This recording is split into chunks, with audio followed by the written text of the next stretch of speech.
அல்லாஹ் அவர்களை இறக்க போட்டு அப்புறம் சொர்க்கத்துக்கு அனுப்பான். அது அப்புறம் இவங்க கேட்டது என்னன்னு சொன்னா, பணங்காசுகளை எல்லாம் செலவு செய்யாமலே வச்சு வச்சு வச்சு கஞ்சத்தனம் பண்ணி யாருக்குமே கொடுக்காம வச்சிருந்தீங்களே சேர்த்து, அது இன்னைக்கு நரகத்துல உங்களுக்கு எந்த பிரயோஜனமும் தரலையே அப்படின்னு கேட்பாங்களாம்.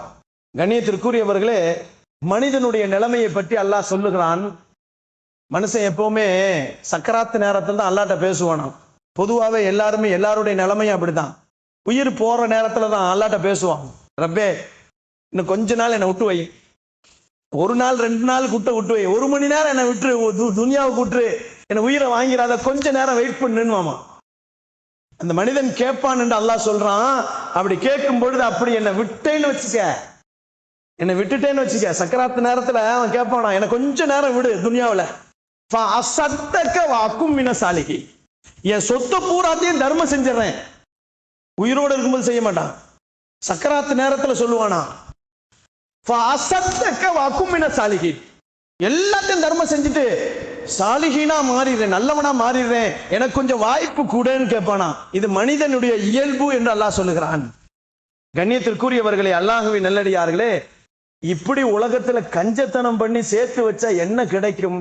பெருமானார் ஸல்லல்லாஹு அலைஹி வஸல்லம் கஞ்சர்களை பத்தி சொல்லும் போது சொன்னாங்க, அல் பஹீலு பஈதும் மினல்லாஹ், அல் பஹீலு பஈதும் மினல்லாஹ், கஞ்சனாக இருக்கக்கூடியவன் அல்லாஹ்வை விட்டு தூரமா போயிடுவான், அல்லாஹ் அவன் சந்திக்கவே முடியாது மறுமையில.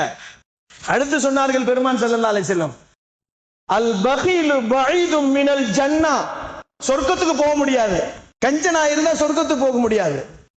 அதுக்கு அடுத்து சொல்றான், அல் பஹீலு பஈதும் மினன் நாஸ், உலக வாழ்க்கையிலே அவன் தனியா தான் இருப்பான், யாரு கூட சேர மாட்டான், மற்றவங்களையும் சேர்த்து கெடுத்துருவான். எதுக்குடா காசை கொடுக்குற, காசை கொடுத்தா எல்லாமே போயிருமேடா, அழிஞ்சு போயிருமே என்று சகாத்து கொடுக்கிறவரை கூட கெடுத்துருவான்.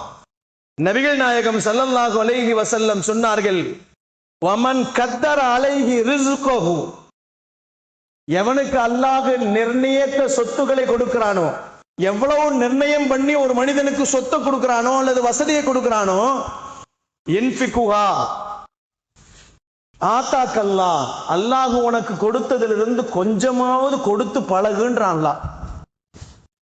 உன்னால முடிஞ்ச அளவுக்கு செய், மொத்தமா கொடுக்க சொல்லல, உன்னால எவ்வளவு முடியுமோ. இதுல வசதி இருக்கவங்க தான் கொடுக்கணும் இல்ல, வசதி இல்லாதவங்களும் கொடுங்கன்னு சொன்னாங்க.